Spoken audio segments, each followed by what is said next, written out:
एक बार किशोरी जी ठाकुर जी से बोली हम बंसी बजाएंगे, जो बोले आप बंसी मत बजाओ। बोले क्यों? बोले बजेगी नहीं आप। किशोरी जी बोली अच्छा हमसे नहीं बजेगी। ललता विशाखा तुरंत आ गई, ये पहले आ जाए लड़वे लाल जी थे। खा गई तुमने? बोले मैं यूँ कह रहा हूँ कि हमारी शामाजू बंसी ना बजा पाएंगी। अच्छा हमारी लाडली जू जब चले ना तो उनके पामन की नूपुर उनकी ध्वनि पे राग रागनी वारे वारे जामे, और तुम यूँ कह रहे हो हमारी लाडली जी बंसी ना बजा पाएंगी।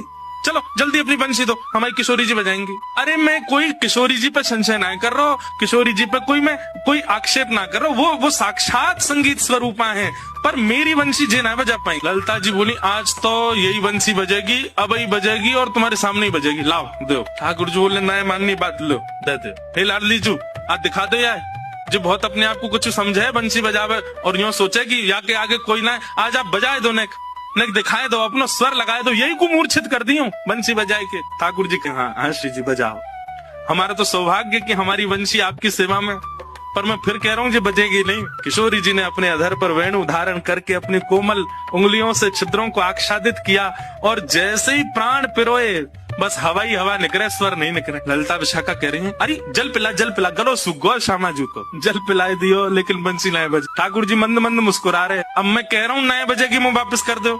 अरे श्यामाजू जी बहुत मायावी है, ये अपनी माया ते कछु कर सके, याने जरूर बंसी बांध दी होगी, याने बंसी को टोना टोटका करके बाकी स्वर सबरे अंतर ध्यान कर दिए, नहीं तो हमारी श्यामाजू कोई स्वर को, कोई संगीत के वाद्य को स्पर्श कर दे, अरे स्पर्श मात्र से बजन लगे, ये बंसी क्यों ना बज रही है। ठाकुर जी बोले पहले वंशी वापस करो फिर बताऊंगा। किशोरी जी ने वंशी वापस करी। ठाकुर जी बोले अच्छा एक बात बताओ, आप वंशी को वादन करते समय मन में कौन को चिंतन कर रही?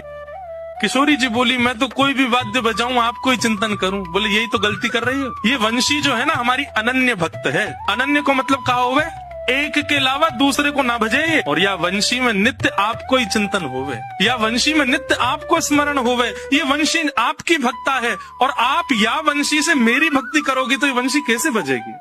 हे श्यामाजू आप नेत्र बंद करके अपनो ही चिंतन करो, मतलब अपने स्वरूप को ध्यान करो। जब आप अपनो ध्यान करोगी तब ये वंशी बजेगी, क्योंकि या वंशी में तो नित्य आपको ही गायन की हो जाए। किशोरी जी ने अधर पर वंशी रख के जैसे स्वयं को स्मरण किया, अपने रूप